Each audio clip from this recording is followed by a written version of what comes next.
Hello students, अब हम पढ़ रहे हैं chapter second acid bases and salts. तो आज हम उसको ही कंटिन्यू करेंगे आगे। So today we will learn about properties of acids. सबसे पहले पढ़ते हैं कि एसिड्स की क्या क्या प्रॉपर्टीज़ हैं। फर्स्ट है acids have a sour taste, जो कि हमने एसिड्स की डेफिनेशन में भी पढ़ा था कि जो एसिड्स होते हैं वो टेस्ट में खट्टे होते हैं। Second one is acids turn blue litmus to red. ये भी हमने पहले पढ़ चुके हैं इसके बारे में कि जो एसिड होते हैं वो क्या करते हैं, ब्लू लिटमस पेपर को रेड में चेंज कर देते हैं और लिटमस को हम एज अ इंडिकेटर यूज़ करते हैं। Third one is acid solutions conduct electricity. जब हम एसिड्स को वाटर में डिज़ोल्व करते हैं तो उसका क्या बन जाता है, सॉल्यूशन बन जाता है। तो वो सॉल्यूशन क्या है, करंट को अपने में से पास होने देता है। दैट मीन्स कि उसमें से इलेक्ट्रिसिटी पास हो जाती है। तो इसी वजह से हम एसिड्स को क्या बोलते हैं, इलेक्ट्रोलाइट्स। और एसिड पास होने की वजह ये है कि जब हम उसको पानी में डिज़ोल्व करते हैं, वाटर में डिज़ोल्व करते हैं, तो वो क्या आयंस में डिसोसिएट हो जाते हैं। तो एक इलेक्ट्रिसिटी जो है, इलेक्ट्रिसिटी को कंडक्ट करने के लिए, पास करने के लिए आयंस का होना ज़रूरी है। तो ये रीज़न है कि जो एसिड सॉल्यूशंस हैं वो अपने में से इलेक्ट्रिसिटी को पास होने देते हैं। Fourth one is they give H positive ions in water. जब एसिड्स को हम वाटर में डिज़ोल्व करते हैं तो ये H positive ions means cations जो होते हैं वो देते हैं। Acids react with metals to form hydrogen gas. Fifth जो इसकी प्रॉपर्टीज़ हैं वो है कि जब हम इसको एसिड्स को मेटल के साथ रिएक्ट करवाते हैं तो ये हाइड्रोजन गैस फॉर्म करते हैं। मतलब हमने मेटल को एसिड के साथ रिएक्ट करवाया तो सॉल्ट के साथ साथ ये किसकी फॉर्मेशन करते हैं, हाइड्रोजन गैस की। इसकी एक एग्जांपल लेते हैं, इसको एग्जांपल के थ्रू समझते हैं। हमने मेटल ली जिंक, इसको एसिड के साथ रिएक्ट करवाया। एसिड क्या है, सल्फ्यूरिक एसिड H2SO4। और रिएक्शन करने के बाद हम देखते हैं कि हमारे पास क्या प्रोडक्ट आता है। प्रोडक्ट आता है zinc sulphate, ZnSO4 and hydrogen gas. अब हम आगे एक एक्सपेरिमेंट देखेंगे जिसके थ्रू हमें पता चलता है कि हम कैसे कंफर्म कर सकते हैं कि किसी रिएक्शन में से जो हाइड्रोजन गैस है वो इवॉल्व हो रही है। नेक्स्ट हम देखते हैं कैसे हाइड्रोजन गैस जो है वो इवॉल्व हो रही है, उसका टेस्ट करना है। Testing of hydrogen gas. Hydrogen gas released can be tested by bringing burning candle near gas bubbles. हम इसको एक ऑपरेटर सेट करते हैं एक्सपेरिमेंट के लिए और उसमें हमें कैंडल की ज़रूरत होगी, एक बीकर की ज़रूरत होगी, टेस्ट ट्यूब्स की ज़रूरत होगी, स्टैंड्स की ज़रूरत होगी। आइए देखते हैं कैसे है वो एक्सपेरिमेंट होता है। ये एक्सपेरिमेंट है टेस्टिंग ऑफ हाइड्रोजन गैस के लिए। तो हमने क्या करना है, इस टेस्ट में हमें एक बीकर, स्टैंड, टेस्ट ट्यूब और कैंडल की ज़रूरत है और एक ग्लास ट्यूब की। सबसे पहले हम टेस्ट ट्यूब में क्या लेंगे, जिंक ग्रैन्यूल्स लेंगे और साथ में क्या है, हम 5 ml dilute सल्फ्यूरिक एसिड लेंगे।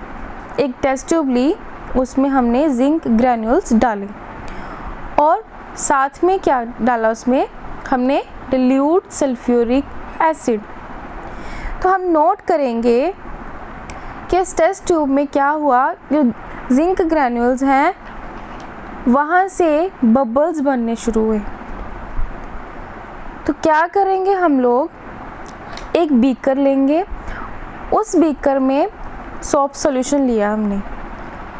उस सोप सॉल्यूशन में जो जिंक ग्रैन्यूल से जो बबल फॉर्म हुए थे वो बबल हमने सोप सॉल्यूशन में लेके आने हैं थ्रू अ डिलीवरी ट्यूब। तो उस डिलीवरी ट्यूब से जो बबल्स बन रहे हैं जिंक ग्रैन्यूल में वो आ जाएंगे सोप सॉल्यूशन में। तब वो सोप सॉल्यूशन में जब वो बबल्स आएंगे, गैस बबल्स, जो जिंक ग्रैन्यूल्स हैं उसमें जो गैस बबल्स फॉर्म्ड हुए हैं वो डिलीवरी ट्यूब के थ्रू जब सोप सॉल्यूशन में आएंगे तो क्या होगा, वो जो बबल्स हैं जब वो उन गैस के बबल्स में अब सोप सॉल्यूशन भी आ गया, जो वो सोप सॉल्यूशन है वो क्या होगा, वो ऊपर की तरफ उठने शुरू होंगे वो बबल्स। तो हमने उन बबल्स के पास में एक जलती हुई कैंडल लेके आनी, burning of hydrogen gas with a pop sound. तो फिर हम क्या देखेंगे कि जब हमने कैंडल उन बबल्स के पास हम लेके आए तो उसमें से पॉप साउंड आया, मतलब कि आवाज़ आनी शुरू हुई, पॉप साउंड शुरू हुआ। तो इससे क्या कंफर्म हुआ कि जो ये बबल्स हैं वो कौन सी गैस के हैं, हाइड्रोजन गैस के, क्योंकि सिर्फ और सिर्फ हाइड्रोजन गैस ही एक ऐसी गैस है कि क्योंकि हाइड्रोजन गैस ही एक ऐसी गैस है जो कि पॉप साउंड प्रोड्यूस करती है। तो इससे हमें कंफर्मेशन होगी कि जो ये गैस थी वो क्या था, कौन सी गैस थी, हाइड्रोजन गैस थी। तो ये रिएक्शन क्या थी, ये रिएक्शन थी, हमने जिंक लिया तो जिंक क्या हुई, मेटल के साथ हमने किसको रिएक्ट करवाया, डिल्यूट सल्फ्यूरिक एसिड, तो वो क्या हुआ, एसिड।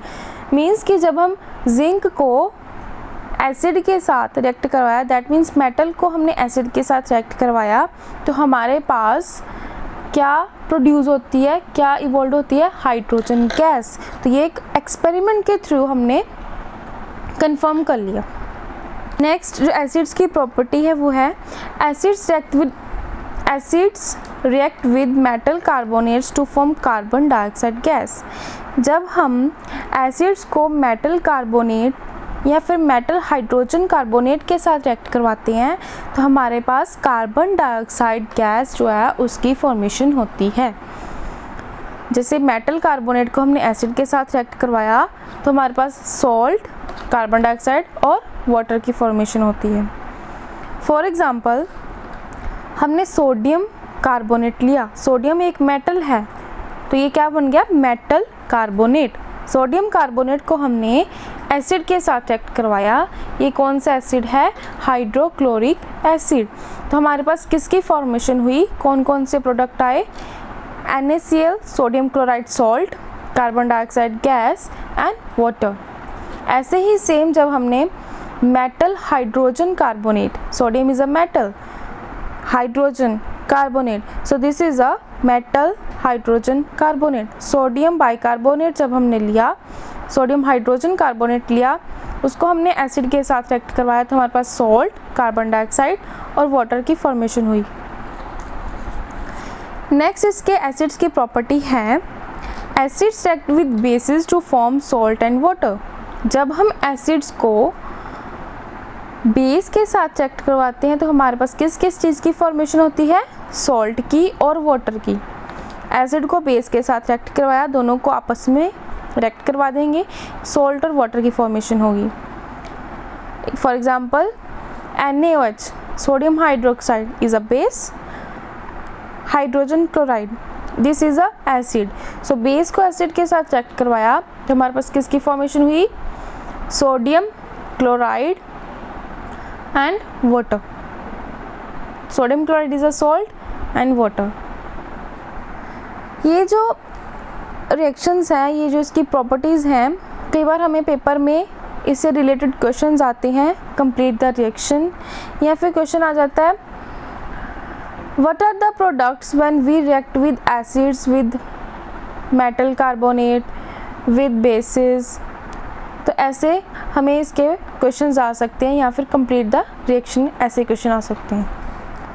नेक्स्ट इसकी प्रॉपर्टी है एसिड्स हैव कोरोसिव नेचर। जो एसिड्स होते हैं उनका नेचर कैसा होता है, कोरोसिव। हमने पिछले चैप्टर में पढ़ा था कोरोजन के बारे में। तो कोरोजन क्या होता है, किसी चीज़ को जंग लगना। तो कोरोसिव इन नेचर क्या हुआ कि जो एसिड्स जो होते हैं वो क्या होते हैं, उनकी वजह से किसी चीज़ को जंग लग जाता है। तो इससे रिलेटेड क्वेश्चन आ सकता है पेपर में, why acids are never stored in metal containers. कि हम लोग कभी भी एसिड्स को मेटल के कंटेनर में क्यों नहीं रखते। मेटल मीन्स किसी कोई जैसे लोहा हो गया, कॉपर हो गया, कोई भी मेटल के कंटेनर में हम लोग एसिड्स को क्यों नहीं रखते, हमेशा इसको ग्लास में क्यों रखा जाता है। तो इसका क्या आंसर होगा, इसका ये आंसर होगा कि हम मेटल में इसलिए नहीं रखते क्योंकि जो एसिड्स होते हैं वो करोसिव इन नेचर होते हैं। तो इसका आंसर होगा because they gradually crore and eat up the metal container. कि क्या करते हैं ये, जब हम इनको मेटल कंटेनर में अगर हम रखेंगे तो ये धीरे धीरे उस मेटल को कोरोजन लगना शुरू होगा और धीरे धीरे उस मेटल को ये ख़त्म कर देंगे। अब हमने पढ़ी एसिड्स की प्रॉपर्टी, आगे है अब हम पढ़ेंगे बेसिस की प्रॉपर्टीज़ क्या है। बेसिस में क्या क्या होता है, properties of basis. First one is basis have bitter taste. हमने डेफिनेशन में जो 1-2 पॉइंट्स पढ़े थे वही सेम प्रॉपर्टीज़ होंगी, फर्स्ट 2-3 प्रॉपर्टीज़ वही सेम होगी, एसिड की भी और बेस की भी। प्रॉपर्टीज़ वही होती हैं जो डेफिनेशन में है, मीन्स कि उसमें क्या क्या है, वो चीज़ क्या है। तो ये क्या, फर्स्ट है बेसिस हैव बिटर टेस्ट। जो बेसिस होते हैं उनका टेस्ट कैसा होता है, कड़वा होता है। Second one is basis feel सोपी टू टच। बेसिस जो होते हैं वो क्या होता है, जब उसको हम टच करते हैं तो स्लिपरी, जैसे स्लिपरी टच होता है, जैसे सोप होता है। Next one is bases turn red litmus to blue. Bases क्या करते हैं, रेड लिटमस को ब्लू में चेंज करते हैं। ये हम 3 पॉइंट्स जो हैं हम इससे पीछे पढ़ चुके हैं, डेफिनेशन में पढ़ चुके हैं इसके बारे में। Next fourth one is bases conduct electricity in solution. Due to the presence of ions a solution of bases conduct electricity. जो बेसिस के सॉल्यूशन हैं वो क्या करते हैं, सॉल्यूशन मीन्स कि जब हम बेसिस को वाटर में डिज़ोल्व करते हैं तो इसका एक सॉल्यूशन प्रिपेयर हो जाता है। तो वो सॉल्यूशन क्या है, उसमें से हम लोग इलेक्ट्रिसिटी को पास करवा सकते हैं। दैट मीन्स कि जो बेसिस हैं वो क्या करते हैं, अपने में से इलेक्ट्रिसिटी को कंडक्ट करवा सकते हैं। इसका रीज़न भी यही है, उसमें से इलेक्ट्रिसिटी कैसे पास होती है, due to the presence of ions. Ions ही मेन जो है वही रीज़न है, जब वाटर में आयंस की मूवमेंट होगी तो आयंस की वजह से ही इलेक्ट्रिसिटी पास होगी। So that's why bases conduct electricity through them. Next property है बेसिस की, bases react with some metals to form hydrogen gas. Bases क्या करते हैं,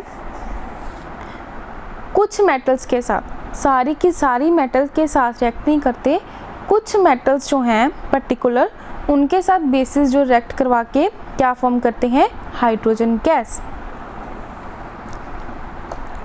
for example sodium hydroxide, this is a base. ये zinc metal के साथ react करेगा तो क्या बनेगा, सॉल्ट, सोडियम जिंकेट, सॉल्ट की फॉर्मेशन होगी और सॉल्ट के साथ किस चीज़ की इवोल्यूशन होगी, हाइड्रोजन गैस। नेक्स्ट जो इस प्रॉपर्टी में एक मेन चीज़ है जो हमें याद रखनी है वो क्या है, salt formed by the reaction between a base and a metal, the metal is present as a part of the negative ion or anion।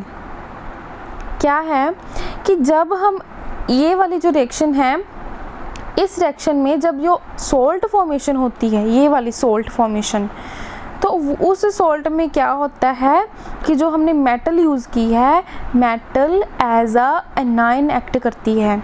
हमें पता है कि मेटल हमेशा क्या है, इलेक्ट्रोपॉजिटिव इन नेचर, तो हमेशा वो क्या होती है, पॉजिटिव चार्ज होता है उनमें।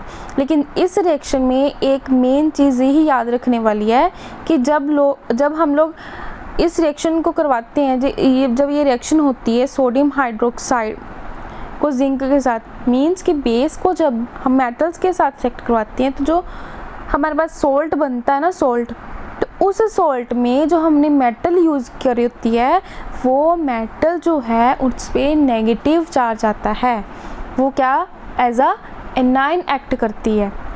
फॉर एग्ज़ाम्पल इस जो सॉल्ट है सोडियम जिंकेट में, सोडियम क्या है इसमें क्या है, सोडियम पॉजिटिव है एज अ कैटायन, और साथ में ये जो है जिंकेट आयन, ये क्या है एज अ एनायन एक्ट कर रही है इसमें जिंक मेटल। तो ये जो है मेन चीज़ इस प्रॉपर्टी में याद रखने वाली है, इससे रिलेटेड क्वेश्चन भी आ सकता है 1 या 2 मार्क्स में। नेक्स्ट 6 प्रॉपर्टी है bases react with acids to form salt and water. Bases जब एसिड्स के साथ रिएक्ट करवाते हैं हम बेसिस को तो क्या बनता है, सॉल्ट और वाटर। जैसे हमने पीछे ये एसिड की प्रॉपर्टी में भी पढ़ा कि जब हम एसिड और बेस को रिएक्ट करवाते हैं आपस में तो हमारे पास सॉल्ट बनता है और वाटर की फॉर्मेशन होती है। जैसे हम वो वाली एग्जांपल भी देख सकते हैं, जैसे sodium hydroxide, this is a base, and sulphuric acid, this is a acid. जब इनको आपस में रिएक्ट करवाया तो हमारे पास किसकी फॉर्मेशन हुई, सॉल्ट की, सोडियम सल्फेट एंड वाटर। आगे है न्यूट्रलाइजेशन रिएक्शन। न्यूट्रलाइजेशन रिएक्शन क्या होती है, when an acid and a base combine then the real neutralization reaction occurs due to the combination of hydrogen ions present in acid and hydrogen ions present in base to form water। जब हम acid और base को react करवाते हैं तो basically वही reaction जो होती है वो क्या होती है, न्यूट्रलाइजेशन रिएक्शन। वो कैसे, वाटर क्या है, न्यूट्रल। ओके, हमने एसिड की प्रॉपर्टी में पढ़ा कि जब हम एसिड को वाटर में डिज़ोल्व करते हैं तो हमारे पास किस चीज़ की फॉर्मेशन होती है, H पॉजिटिव आयन की फॉर्मेशन होती है। ओके, और जब हम बेस को वाटर में रिएक्ट करवाते हैं दैट मीन्स मतलब उसका सॉल्यूशन बनाते हैं तो किस आयन की, कौन सा आयन प्रोड्यूस होता है, OH नेगेटिव आयन प्रोड्यूस होता है। तो वही है, जब हम एसिड, अब एसिड में से H पॉजिटिव निकला, बेस में से OH नेगेटिव निकला, जब एसिड को बेस के साथ रिएक्ट करवा दिया H पॉजिटिव को OH के साथ तो किसकी फॉर्मेशन हुई, वाटर की। That means this is a neutralisation reaction. This is also a important topic, ये 1 या 2 मार्क्स में ये इक्वेशन, ये रिएक्शन जो है वो आ सकती है पेपर में। नेक्स्ट है bases react with non metal oxides to form salt and water. जब हम नॉन मेटल ऑक्साइड, ऑक्साइड क्या होती है, ऑक्सीजन के साथ कंबाइन करके कंपाउंड बनाना, नॉन मेटल ऑक्साइड जब बेस के साथ रिएक्ट होती है, रिएक्ट करवाते हैं तो क्या बनता है, सॉल्ट और वाटर। क्या, calcium hydroxide, this is a base, carbon dioxide, this is a non metal oxide, non metal, carbon is a non metal और ऑक्साइड मीन्स जब ऑक्सीजन के साथ कंबाइन करके कोई कंपाउंड बनाता है तो ये क्या हुई, carbon dioxide is a non metal oxide, and calcium hydroxide is a base. जब बेस को हमने नॉन मेटल ऑक्साइड के साथ रिएक्ट करवाया तो हमारे पास सॉल्ट और वाटर की फॉर्मेशन होती है। Calcium carbonate is a salt and water, ये क्या, इसकी फॉर्मेशन हुई। तो ये जो हम लोग रिएक्शंस पढ़ रहे हैं, तो हम लोग ये जो रिएक्शंस पढ़ रहे हैं इनको ध्यान से देखिए, ध्यान से पढ़िए। कई बार हमें ये 5 मार्क्स में 5 इक्वेशंस दी होती हैं, कंप्लीट द रिएक्शंस। तो ये क्या है, बड़ी इजी होती है। ध्यान से हमें एक बार कंसेप्ट जो है वो बिठा लेना है कि हम जब बेस को मेटल, नॉन मेटल ऑक्साइड के साथ रिएक्ट कराएंगे तो क्या क्या फॉर्म होता है। जब हमने मेटल को मेटल कार्बोनेट को एसिड के साथ रिएक्ट कराना तो क्या फॉर्मेशन होती है। तो ऐसे जो ये इक्वेशंस होती हैं, जब ये पेपर में मान लो 5 मार्क्स में आ गई, हमको लर्न होगा तो क्या, ये 5 मार्क्स पक्के हैं, बहुत इजी होती हैं। बस जो है ध्यान से इसको समझने की और पढ़ने की ज़रूरत है। नेक्स्ट अब हम देखते हैं कि what do all acids and bases have in common, कि जो सारे के सारे एसिड हैं, सारे के सारे बेसिस हैं, उनमें क्या चीज़ कॉमन होती है। पहले हम देखते हैं कि एसिड्स में क्या कॉमन चीज़ होती है। सारे के सारे एसिड्स में, जैसे acetic acid, hydrochloric acid, sulphuric acid, nitric acid, तो ये सारे के सारे जो एसिड्स हैं इनमें एक कॉमन जो बातें हैं वो कौन कौन सी हैं। फर्स्ट है all acids have H positive ions. जो सारे एसिड्स होते हैं उनमें H पॉजिटिव आयन ज़रूर होता है। ये क्या है, कॉमन चीज़ है H positive ion. Second one is these H positive ions are responsible for their acidic properties। तो ये H positive ions जो होते हैं इनकी एसिड्स की एसिडिक प्रॉपर्टीज़ के लिए H positive ion ही रिस्पॉन्सिबल होता है। Due to H positive ions ही हम लोग उस चीज़ को एसिडिक बोलते हैं जो H positive ion प्रोड्यूस करती है। आगे पढ़ेंगे सारे बेसिस जो हैं उनमें क्या कॉमन चीज़ है। First one is all basis have OH negative ions. जो सारे के सारे बेस होते हैं वो क्या प्रोड्यूस करते हैं, OH नेगेटिव आयंस, उनमें OH नेगेटिव आयन होता है। And these OH negative ions are responsible for their basic nature. और बेसिस के बेसिक नेचर के लिए क्या कौन सा आयन रिस्पॉन्सिबल है, OH negative ion. This is very easy to remember, जो हमने इसके बारे में प्रॉपर्टीज़ में भी पढ़ा था। तो ये जो है बहुत ही बेसिक सा कंसेप्ट है जो हमें आगे बहुत सारे कंसेप्ट्स में, टॉपिक्स में ये यूज़फुल है, तो इसको याद रखना। नेक्स्ट है acids and bases in water solution.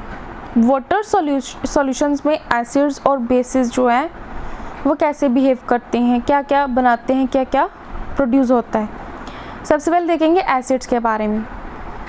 Acids क्या प्रोड्यूस करते हैं, H पॉजिटिव आयन। तो जब एसिड को हमने वाटर में डिज़ोल्व किया, मतलब उसका सॉल्यूशन बनाया, तो क्या होता है, H3O पॉजिटिव। इसको हम बोलते हैं हाइड्रोनियम आयन। क्या होता है, हाइड्रोनियम आयन। तो क्या होता है, हाइड्रोनियम आयन की फॉर्मेशन होती है। जैसे फॉर एग्जांपल HCl एक एसिड लिया, इसको वाटर में डिज़ोल्व किया, तो क्या हुआ, हाइड्रोनियम आयन की फॉर्मेशन हुई, और साथ में ये H पॉजिटिव इधर चला गया, ये Cl नेगेटिव बच गया, ये क्या एक एनाइन ऐसे रह गया, और क्या इसने क्या बनाया, H पॉजिटिव आयन ने क्या बना दिया, हाइड्रोनियम आयन। मतलब कभी भी कोई सॉल्यूशन में H पॉजिटिव आयन अकेला नहीं रहता, वो हमेशा क्या बना देता है, hydronium ion. H positive ions can not exist alone, they exist as hydronium ion. तो कभी भी याद रखना, एसिडिक सॉल्यूशन में H पॉजिटिव आयन अकेला कभी नहीं रहता, वो क्या वाटर के साथ, वाटर मॉलिक्यूल के साथ मिलके हाइड्रोनियम आयन बना देता है। नेक्स्ट है बेसिस। क्या बेसिस वाटर में कैसे बिहेव करते हैं। Basis when dissolves in water gives OH negative ions. इसकी एग्जांपल देखते हैं। मान लो कोई बेस है हमारे पास, सोडियम हाइड्रोक्साइड, इसको हमने वाटर में डिसॉल्व किया, तो क्या हुआ, क्या मिला हमें, Na। मेटल जो है, मेटल का आयन अलग रह गया, Na पॉजिटिव, और साथ में क्या OH नेगेटिव आयन इसने प्रोड्यूस किया। नेक्स्ट हम चैप्टर को कंटिन्यू करेंगे नेक्स्ट लेक्चर में। Thank you, have a nice day. For more updates subscribe my channel and press the bell icon. Thank you.